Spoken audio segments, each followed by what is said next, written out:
नमस्कार, मैं हूं आपका दोस्त रंजन दीक्षित और स्वागत है आपका मेरे चैनल में। HDFC म्यूचुअल फंड अपना नया और पहला इंटरनेशनल फंड लेकर आ रहा है, HDFC developed world indexes fund of fund. ये फंड ऑफर जो है वो 17 सितंबर से सब्सक्रिप्शंस के लिए ओपन हो चुका है और ये 1 अक्टूबर तक सब्सक्रिप्शंस के लिए ओपन रहने वाला है। क्या इस फंड में आपको निवेश करना चाहिए और कैसा रहेगा ये फंड, ये सारी बातें मैं आपको इस वीडियो के माध्यम से बताऊंगा। लेकिन शुरू करने से पहले थोड़ी सी बेसिक डिटेल्स आपको इस फंड के बारे में दे देता हूं। इस फंड के जो मैनेजर हैं वो हैं मिस्टर कृष्ण कुमार डागा जी। ये फंड जो है वो क्रेडिट स्विस के फंड्स में निवेश करेगा। इसमें एक ETF है और बाकी के जो हैं इंडेक्स फंड्स हैं। इस फंड में मिनिमम निवेश 5,000 रुपये से शुरू किया जा सकता है और इसमें 1 महीने का एग्जिट लोड है। 1 महीने से पहले अगर आप पैसे निकाल लेते हैं अपने फंड में से तो आपको 1% का एग्जिट लोड देना पड़ेगा। इस फंड का जो टैक्सेशन है वो डेट का टैक्सेशन रहेगा, यानी कि अगर आप 3 साल के बाद पैसा निकालते हैं तो आपको थोड़ा मुनाफा ज़्यादा होगा, क्योंकि आपको पोस्ट इंडेक्सेशन 20% का ही टैक्स देना पड़ेगा। जबकि अगर आप 3 साल से पहले पैसा निकाल लेते हैं तो आपको आपके टैक्स स्लैब के अनुसार ही टैक्स देना पड़ेगा। अब बात करते हैं कि ये फंड किन किन ज्योग्राफीज में इन्वेस्टमेंट करेगा। फंड का मेजर पोर्शन जो है वो USA में इन्वेस्टेड रहेगा 67.6%। उसके अलावा 19% यूरोप में, 6.6% जापान में, 3.3% पैसिफिक एक्स जापान और 3.3% कनाडा में। फंड 23 कंट्रीज में इन्वेस्टमेंट करेगा और 1559 कॉन्स्टिट्यूएंट्स होंगे, यानी कि 1559 स्टॉक्स में निवेश होगा इस फंड के माध्यम से। पोर्टफोलियो डाइवर्सिफिकेशन के लिहाज से आपको अपने पोर्टफोलियो का 15% तक इंटरनेशनल फंड्स में रखना चाहिए। ऐसा करने से आपके पोर्टफोलियो का रिस्क घटता है। हालांकि आप अगर चाहें तो ज़्यादा बड़ा पोर्शन भी पार्क कर सकते हैं ऐसे फंड्स में, लेकिन 15% तक मैक्सिमम करना ही ज़्यादा बेहतर समझा जाता है। अब बात करते हैं कि ये फंड आपके पोर्टफोलियो में किस तरीके से आपको लाभ दे सकता है। फंड जो है वो ओवर डाइवर्सिफाइड है। जब भी हम डाइवर्सिफाई करते हैं अपने पोर्टफोलियो को तो हमारा मकसद होता है पोर्टफोलियो के सिस्टमैटिक रिस्क को घटाना, लेकिन अनसिस्टमैटिक जो रिस्क होता है वो एक सीमा के बाद बिल्कुल भी घटाया नहीं जा सकता। यानी अनसिस्टमैटिक रिस्क को तो हम डाइवर्सिफाई कर ही नहीं सकते, हम केवल और केवल सिस्टमैटिक रिस्क को डाइवर्सिफाई करते हैं। चूंकि 1500 प्लस स्टॉक्स हैं इस फंड के अंदर, तो कहीं ना कहीं आप रिटर्न से कॉम्प्रोमाइज़ करेंगे। जब ओवर डाइवर्सिफिकेशन होता है तो कहीं ना कहीं रिटर्न्स कॉम्प्रोमाइज़ होते हैं। रिसर्च के अनुसार पोर्टफोलियो में केवल 20 स्टॉक रखने से भी आप एक अच्छे तरीके से पोर्टफोलियो को डाइवर्सिफाई कर सकते हैं। ऐसा करने से पोर्टफोलियो का रिस्क जो है वो घटता है और प्राइस वोलेटिलिटी कम रहती है। लेकिन जब आप ओवर डाइवर्सिफाई कर लेते हैं अपने पोर्टफोलियो को तो कहीं ना कहीं बेंचमार्क को बीट करना थोड़ा मुश्किल हो जाता है।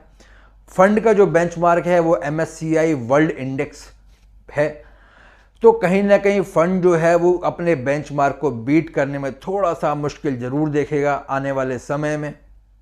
आइए आपको एक बार अब वर्ल्ड इंडेक्सेस की परफॉर्मेंस दिखा देता हूं कि उन्होंने हमारे निफ्टी 50 के मुकाबले में कैसे रिटर्न्स दिए हैं। चलिए अब आपको एक बार वर्ल्ड इंडेक्सेस का कंपैरिजन दिखाता हूं। यहाँ पर आप देख रहे हैं निफ्टी 50 और निफ्टी 500 इंडिया के इंडेक्स हैं, S&P 500 USA का, डेक्स जो है वो जर्मनी का इंडेक्स है, हैंग सेंग हांगकांग का, निक्की जापान, CAC 40 फ्रांस का और FTSE 100 UK का।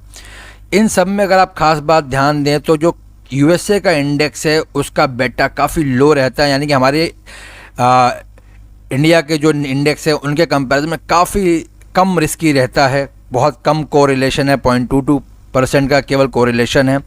और अगर आप CAGR देखें तो सबसे ज़्यादा CAGR जो रिटर्न बनाए हैं वो हमारे इंडिया के निफ्टी 50 और निफ्टी 500 ने बना के दिए हैं।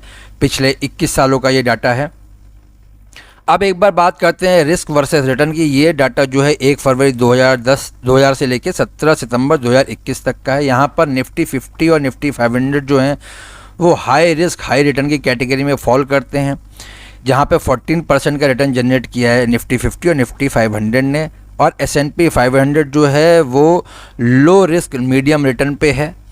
8% का, और FTSE 100 जो है वो 2% के करीब का रिटर्न है, लो रिस्क लो रिटर्न कैटेगरी में फॉल करता है। जबकि हैंग सेंग, निक्की, डैक्स और CAC 40 जो हैं वो हाई रिस्क लो रिटर्न की कैटेगरी में फॉल कर रहे हैं। अब चूँकि चीज़ें बदलती रहती हैं तो मैंने सोचा कि एक बार सन 2010 से लेके 2021 तक का भी आपको डाटा दिखाऊं रिस्क वर्सेस रिटर्न का। तो वहाँ पर भी अगर आप देखें तो निफ्टी 50, निफ्टी 500, S&P 500 जो हैं in comparison to other indexes low risk high return की कैटेगरी में फॉल कर रहे हैं, जहां 12% से ऊपर का रिटर्न बना के दिया है। FTSE वहीं है लो रिस्क लो रिटर्न की कैटेगरी में। हैंग सेंग जो है वो मीडियम रिस्क लो रिटर्न की कैटेगरी में है, जबकि निक्की और डैक्स जो हैं वो हाई रिस्क हाई रिटर्न की कैटेगरी में जाते हैं। CAC 40 जो है वो हाई रिस्क लो रिटर्न की कैटेगरी में है।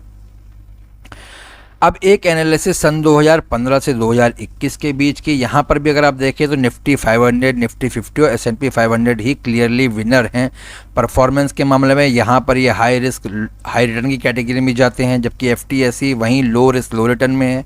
हैंग सेंग जो है वो मीडियम रिस्क लो रिटर्न पे है, जबकि निक्की जो है हाई रिस्क हाई रिटर्न, और CAC 40 और डैक्स जो हैं वो हाई रिस्क लो रिटर्न में जाते हैं। अब एक बार परफॉर्मेंस की बात कर लेते हैं सन 2000 से लेकर 2021 तक की। तो यहाँ पर आप देखें ये ब्लू और रेड लाइन जो है वो निफ्टी 50 और निफ्टी 500 की, जो कि क्लियरली विनर हैं, इतने लंबे समय में बेहतर रिटर्न बना के दिए हैं। 2010 से 2021 के बीच में थोड़ा सा अंडर परफॉर्मेंस रही है निफ्टी 50 निफ्टी 500 की इन कंपैरिजन टू S&P 500। यहाँ पे S&P 500 ने अच्छा रिटर्न बना के दिया है, जबकि निक्की और डैक्स ने भी आउट परफॉर्म करने की पूरी कोशिश करी है इस दौरान। अब एक नज़र पिछले साल की गिरावट जो हुई थी हमारी 24 मार्च 2020 से लेकर 17/9/2021 तक की परफॉर्मेंस में नज़र डालें तो यहाँ पर सारे ही बेंचमार्क को इंडेक्सेस को बीट करते हुए निफ्टी 50 और निफ्टी 500 जो हैं आउट परफॉर्म किए हैं सभी लोगों को। 5 ईयर रोलिंग रिटर्न्स की बात करूं तो यहाँ पर निफ्टी 50 और निफ्टी 500 जो है वो सन 2000 से लेकर 2021 तक में एवरेज रिटर्न जो है सबसे बेहतर रहा है 15.43 16.07 का, विद सबसे कम लो रिटर्न्स रहे हैं इनके -0.49% के 5 साल के रोलिंग रिटर्न्स में।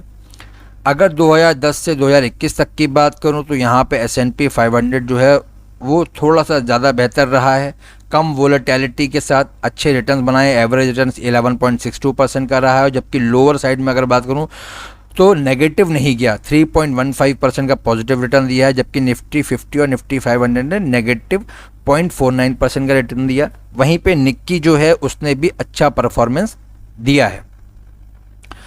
अब ये कुछ इंटरनेशनल फंड्स हैं जो कि हमारी इंडस्ट्री में पहले से मौजूद हैं। मैं किसी भी फंड को रिकमेंड नहीं कर रहा हूँ, केवल आपको समझाने के पर्पज़ से मैंने इन फंड्स का डाटा आपके सामने रखा है। सबसे पहले है फ्रैंकलिन इंडिया का Franklin US opportunities fund, Nippon India Japan equity, HSBC का Asia Pacific dividend yield fund, Invesco India का Invesco pan European equity fund. अगर आप देखें तो सबसे कम बेटा जो है वो US अपॉर्चुनिटीज़ फंड जो है फ्रैंकलिन का उसका है 0.17, यानी कि इसका बहुत कम कोरिलेशन है हमारे इंडियन मार्केट से, और सबसे बेहतर परफॉर्मेंस दी है इसी फंड ने। 20.43% का सिंस इंसेप्शन रिटर्न है 9 साल में, जबकि बाकी फंड्स को लगभग 7 साल हो चुके हैं से ऊपर हो चुके हैं, लेकिन किसी भी फंड का रिटर्न 9.5% के पास भी नहीं पहुंचा है। केवल जापान इक्विटी फंड है जिसने थोड़ा बहुत आउट परफॉर्म किया है बाकी इंडेक्सेस को। तो जैसा कि आपने देखा कि परफॉर्मेंस के लिहाज से निफ्टी 50 और निफ्टी 500 के बाद अगर किसी वर्ल्ड इंडेक्स की बात करें तो वो USA का ही नाम आता है, जहां आप लॉन्ग टर्म में बेहतर रिटर्न्स कमा सकते हैं अपने इन्वेस्टमेंट्स पर।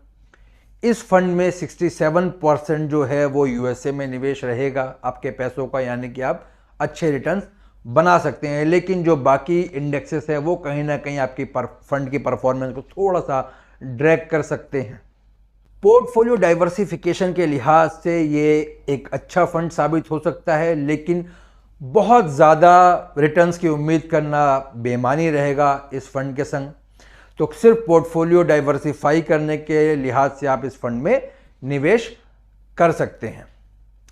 उम्मीद है आपको वीडियो पसंद आया होगा। अगर पसंद आया तो प्लीज़ अपने दोस्तों और रिश्तेदारों के बीच शेयर करना मत भूलिएगा। आपके कोई भी सवाल हो प्लीज़ कमेंट करके मुझसे पूछिए, मैं कोशिश करूंगा आपके सवालों का जवाब दे पाऊँ। Thank you.